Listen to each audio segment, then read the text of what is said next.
We're here in West Virginia for Beyond Borders, wondering why the state is so poor when it could be so rich, and asking whether a new president can actually help.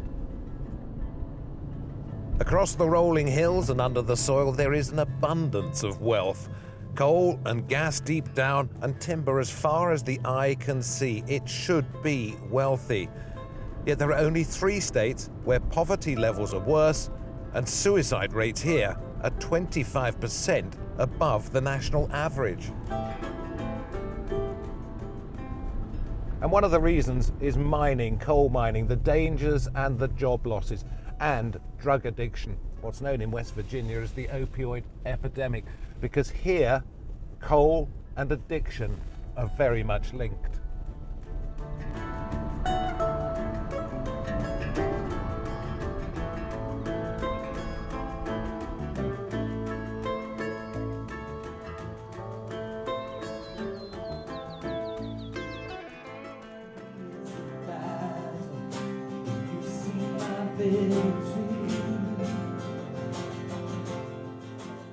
Sunday morning in the small town of Buckhannon, and Pastor Justin Bowers is leading the worshippers in prayer and song.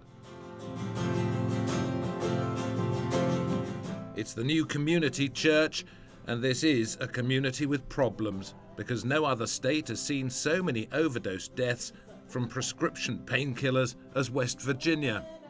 And from painkillers, many move on to other, harder drugs. Pastor Bowers tells us that 60% of young people here are brought up by extended family because their parents' lives have been lost to addiction. He now runs a youth group to keep school-aged children away from drugs. Having grown up here, we just see it everywhere. There's the breakdown of families. There is the opioid addiction, the epidemic that's taken place there. There's so much that has just really caused people this sense of shame, this sense of, I can't get out of this, I don't know how to overcome it. And a lot of times the response is just, let's give up. You know, as a community, as families, what can we do to move on? At this clinic in Morgantown, more than 500 people this year have been treated for substance abuse. Some of the substances, heroin, methamphetamine, fentanyl. Now they say unwillingly, they're being told they're not welcome anymore in this town. Those behind the centre believe the enforced move will put off some addicts from dropping in for help. But for now, the work continues, often offered by those who've been drugs users themselves. How easy was it to get into drugs for you here? Oh my God, it was so easy. I've lived here all of my life. It's a college town. So like everybody starts drinking at a young age because like, why not? It was super easy. You just know, like there's people, even now, like being clean and stuff, like I could go somewhere and be like, I can get drugs right now. I ain't gonna lie, I do still use from time to time. Overdose, I don't know. I don't even think I remember count. Probably couldn't count the times that I might have accidentally overdosed and not remembered. Actually, Morgan was one of them that kind of made sure I didn't die last time I was here. So I gotta kind of thank her for that. But yeah. The director of the centre shows me some messages from an online forum in which local people have voiced their concerns about the work that is being done here. Your group's called Light, Living in Good Health Together, but what about this from a local forum? Harm reduction needs to be removed. Freeloaders, addicts desperate for drugs will steal anything. They don't care who they hurt. Harm reduction is just participating in the illegal drug supply chain. You're not getting much help. There is a vocal part of the community that's very unhappy about the drug problem, about health rate and how we're trying to address that issue. But for the most part, our community rises to the occasion. But you're going to have to move out of town partly because of this. Well, yeah, partly because of this. And I'm wondering, with that sort of vitriol, how you can help, in only a small way perhaps, but help to end the major drugs problems that there are in West Virginia. Well, harm reduction isn't designed to remove the drug problem. It is designed to keep people healthy and alive until they're ready for treatment. Good one. At the bowling alley in Buckhannon, they've chosen two of the best players there that night to show how the game should be played. Yes. Third place out of 3 for me. And then a chance to talk to the manager, who's training to become an addiction counsellor. How bad is the situation? It's pretty horrific right now. I mean, West Virginia's consistently led the nation in overdose deaths. Affects really everybody you know. I can't think of anybody who doesn't have a loved one going through an addiction crisis that hasn't lost someone to an overdose. Why do you think it got so bad? There's a lot of contributing factors in Appalachia. You have a very blue-collar basis of people that have worked their whole lives and their bodies have deteriorated and that have been treated with pain medications. There's a lack of things to do, entertainment, that leads to it. The pharmaceutical companies have also kind of treated us as a cash cow. If you look at some of these areas most affected, like Huntington, the amount that people were totally overprescribed is ludicrous, and the amount of opioids that were shipped to them. By all measures, West Virginia is failing badly. Nowhere is as consistently close to the bottom of the national rankings as West Virginia when it comes to income, education, and life expectancy. It produces half the amount of coal it did at the start of the 21st century, and coal mining jobs in the last 10 years have fallen by 50%. The decay is clear to see.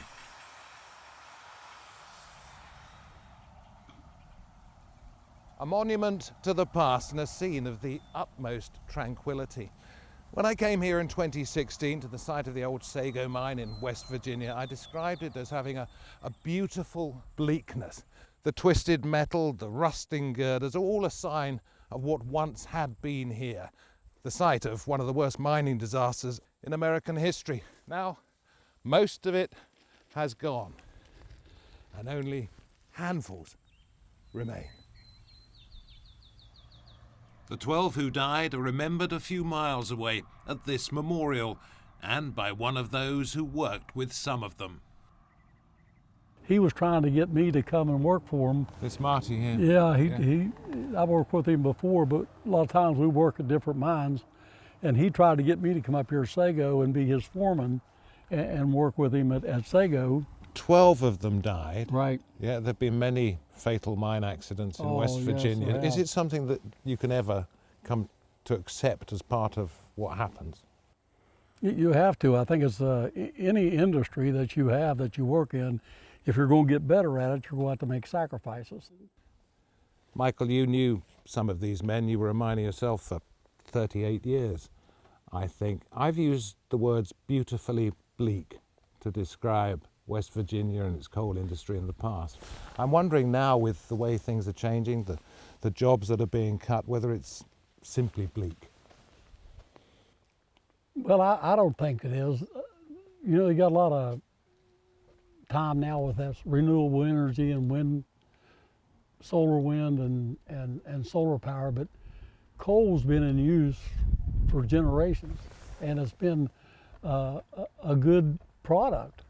Without coal, what does West Virginia stand for? They say that when you have hard times, the ingenuity from it makes you invent things that need to be done. And I think that's what West Virginia needs to do, and to invent things that they can do that will work for everybody. At a rally in West Virginia in 2016, Donald Trump was praised by the man who now leads the coal industry in this state. On behalf of the best coal miners in the world, Trump had said he'd protect miners here after watching the number of jobs fall by almost half in just 6 years. So the fact that we have fewer jobs, it's a combination of having advanced mining technologies, plus there's been periods here when the politics have worked against coal, the national politics, like what we experienced under President Obama. So to want to decarbonize our economy and remove fossil energy out of the mix in a relatively short period of time, I think is economic suicide. But a way to avoid that kind of ending could actually lie beneath this garage floor. So we have all this gas ready to be drilled, ready to get moved to market, and we can't get it out. So they've effectively taken the spoon away from us, right? Bronson McNemar works for a gas company and races cars as a hobby. He says environmental rules mean that plenty of what's down there just isn't allowed to be used. And they have their thumb on it. They can turn the knob to approve any and everything that's environmentally sound and has a good business reason to just shutting it all down, as they've done for the last 4 years. Why did they shut it down? They would conjecture on my part, they'd like to see the economy go green, which I think we all would, but we're flipping the switch. And it's thought there's enough gas to last several generations and make the transition to cleaner energy less painful. Underneath this gas well, Morris number 1, is the Marcellus field, the second biggest in the world, the same size as Germany.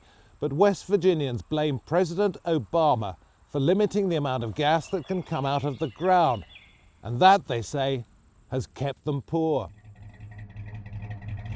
The land with this gas well is owned by Joe Williams, who believes that fracturing rock for natural gas, fracking, is the future.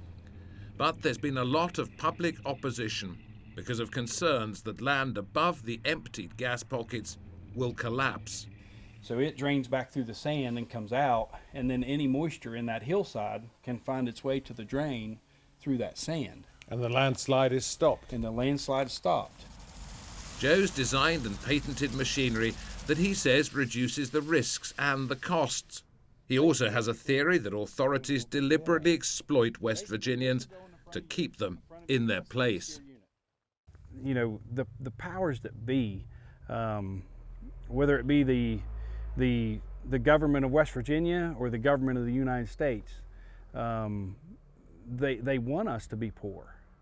They don't want us to have a lot to where we want to step outside of our lane. Does that make sense? You're not going to get too overzealous and move to Montana because you can't afford it. You're saying they need the people to stay here. You need and the they people deliberately to stay want here. to keep them down. Yes, I believe that because the people of Appalachia they're the only people that can get this stuff done. In the state capital, Charleston, we hear from a man who's been writing about life and politics here for more than 30 years. When you've been exploited for generations, that your natural reaction is to be wary of outsiders and wary of anything different and wary of change, which may explain why so many people are clinging to the coal industry as a state resource. So yeah, I don't think you can fault West Virginians for having that attitude, because it's been well earned and well deserved. This Democrat candidate is running for the state Senate and is hoping to buck a trend that's seen West Virginia move further and further to the right. Both parties have a low voter turnout, so if we can increase our voter turnout more than the Republicans, then Democrats can start winning in West Virginia again. Since the turn of the century, West Virginia has been one of the most Republican parts of the country. I'm a social worker here in the state, have been for 16 years. Before that, I was a police officer. It's my first run for office. So, yeah. Do you have some issues that are important to you in terms of? Just the drug problems in this town and every town in West Virginia, other than that. Yeah. Hi, I'm Mandy Wyrick. I'm running for state senate here in District 11. Thank you for your service. Thank you. Lars Holcomb. As we meet her at a weekend gun show, she talks to the sellers and says she has a weapon herself. In fact, her own service gun from when she was a police officer. I would say our biggest problem is we've gotten away from education about guns. A lot of people don't know, especially outside of West Virginia or more rural areas. They're not familiar with them. They don't understand them as a tool that is to be used for hunting and that sort of thing. And she admits she has concerns about what's coming. I don't know what's going to happen in the next 3 or 4 months here in this country. I hope that it's not violent. I hope that we don't see more division. But mostly, Well, why? people want peace. Why is that happening? It's scary, isn't it? It can be, yes. It can be if you don't feel like you can change it. Attempt to change the station. You are surrounded. Good morning. Welcome to Talk Line on the Metro News Radio Network all across the great state of West Virginia. Hoppy Kercheval's been doing his radio show for more years than he can remember and has interrogated thousands of guests. I'm invited onto the programme and get to ask the questioner some questions. If West Virginians have decided that there's very little they can do to change things, what needs to be changed from the outside to give West Virginians hope? Well, I wouldn't change. I don't see a change from the outside. I think what we need more than anything is a change from the inside. And I think that change from the inside comes from education. You know, David, we have in our public school system, we have chronic absenteeism. 1 in 4 students are chronically absent. Okay, that means they're missing more than 10% of the school days. They're missing 18 school days a year. We have disciplinary problems with the kids. So we have an education deficit in West Virginia. Test scores are low. Many children aren't getting proper education. They don't come from a home where they value education. And if we're going to do better, substantially better, we need to be better educated. Many students come from homes where they don't value or appreciate education. And that, again, is linked in many cases to the drug problem, okay? There are stories, David, in West Virginia every week, and these are just the ones we know about, where social services has to go in and remove children from a home because it's an absolute wreck or because of the drug problem or whatever. Those are the ones just we know about. How many do we not know about? The students we're invited to talk to at this college are all from West Virginia. Will they stay? Well, maybe, but they do believe their state deserves more recognition for what it gives to the rest of the country. Every time I drive from home to here, I pass a set of windmills, and those windmills send power directly to Washington, D.C. So it's kind of ironic that they're using our natural benefits and resources to power their own, literal infrastructure, but then we don't get the exact recognition that I think we deserve. We do give a lot. We give a lot of resources, clean and unclean energy, because like you said, there's windmills everywhere, and we don't get recognized for that at all. Mm-hmm. But yeah, I feel like we just need to have more being put into it because there's just so many people here and so much opportunities, and it's a beautiful, beautiful area. It's very safe as well. It's one of the most beautiful things about West Virginia is just having those close connections and relationships with people.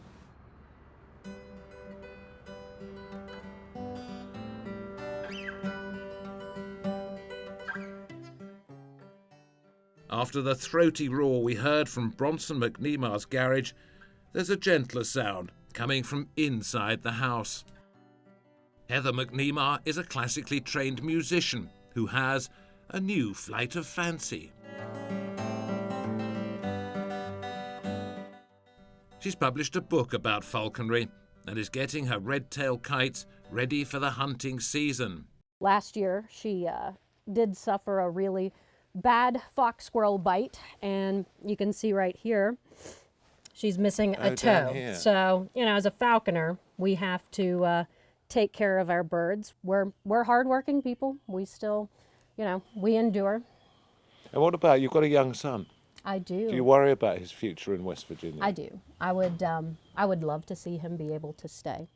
But my generation was one of the first to really start with this mass exodus of no work here, go find work elsewhere. So I'm hoping that by the time he's out, if he wants to stay in West Virginia, that he can. But if he stays and he can't find work, then he might face the same issues that is a downward spiral. Absolutely. Families are moving away, It is. communities don't exist, there's loneliness and so on and so forth. Yeah, and we're seeing that here as well. We were fortunate to be able to come home, but that's definitely changing. Heather and Bronson left West Virginia for a few years, but with family all around them again, they say they're back where they belong. The basement freezer is packed with small animals that the kites have killed.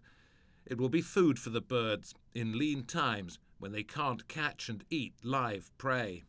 So the red tails eat chicks, mice, and squirrels.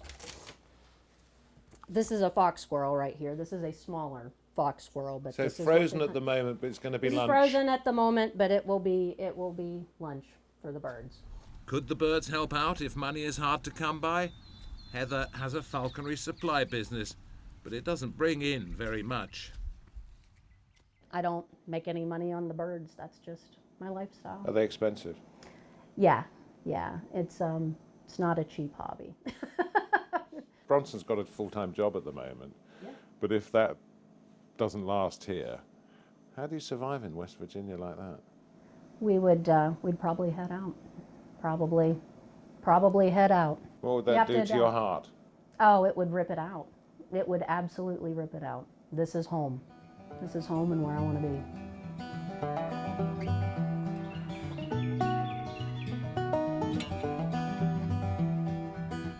And it's because this is home that another husband and wife are promoting what they call West Virginia mountain cuisine at Lost Creek Farm in the hills of Harrison County. This was Amy Dawson's great-great-grandfather's home, and like the McNemars, the couple left West Virginia only to be drawn back. Guests are here for a farm and forage supper club. You know, last year we had people from 39 states and several different countries. Last night we broke the record. We had people from 8 different states here. And it is surreal to sit up here and watch people come in every night to Lost Creek, West Virginia, like to our house, you know, for dinner. It's like sometimes we don't believe that this is actually happening. One of the key themes of the Farm and Forage Supper Club is in the name, right? Farm and forage. We call it that because in almost every dish there is something from the farm and then something that we forage. So enjoy, and we'll see you here in just a few minutes. A lot of recipes came here and then had to be changed somewhat because the original ingredients weren't available. And so now it's a new recipe and it's of this place, but it's also of the old world. And so, and then there are a lot of ingredients that were here and, you know, cultivated by indigenous people that lived here. And, you know, we're lucky enough that those things grow so well. This is cornbread. And so That's the wonderful smell, isn't it? Yeah, it smells pretty good. But it's made from a corn that grows native here. And it's called Bloody Butcher. I'm sure it has other names, but we know it as Bloody Butcher. Who knows where all the names come from, but I've heard that whenever you grind it, because the inside's white, and so you get these beautiful flecks of kind of dark red, and it looks almost like a butcher's apron. You know, 90 years ago, here on this hillside, most of rural West Virginia, you know, we didn't have access to things like fresh citrus. But what people in West Virginia have always had is this kind of incredible ingenuity, this creativity. So at that time, those forces would take the home cooks to the pantry and they would use very simple ingredients to do the best they could with what they had to mimic the flavor of lemons. In this case, they used a little apple cider vinegar, a little bit of nutmeg, and they came surprisingly close. This is a recipe that always has kind of made Amy and I proud of the way that people not just survive, but really thrive here, and still do with very few resources. The Lost Creek Farm project has been awarded a $100,000 prize, and with crowdfunding, they're rapidly growing the business. A new professional kitchen is next to cope with the sellout suppers and other culinary events at the farm. Back at the new community church, and Pastor Bauer says people have to think differently about West Virginia and themselves. There's a drug problem, there's all these things, and so we're forgotten until something is needed, whether that's political votes or natural resources, whatever that may be, then there's attention given. And I think when you feel forgotten, there's two options. One is I can forget everybody else, be defensive, just kind of resist, which is historically part of our narrative. Or I can say, well, we want to change it. We want to not be forgotten. We want to do some things here that start to generate beauty and life. And I mean, you're here from London. Like, something has gotten noticed, and that's exciting to me. That's part of the hope that we have. And with that hope, he believes the people of this state can help one another and their country, a country which they say has so far failed to help them, and which shows no sign of doing so anytime soon.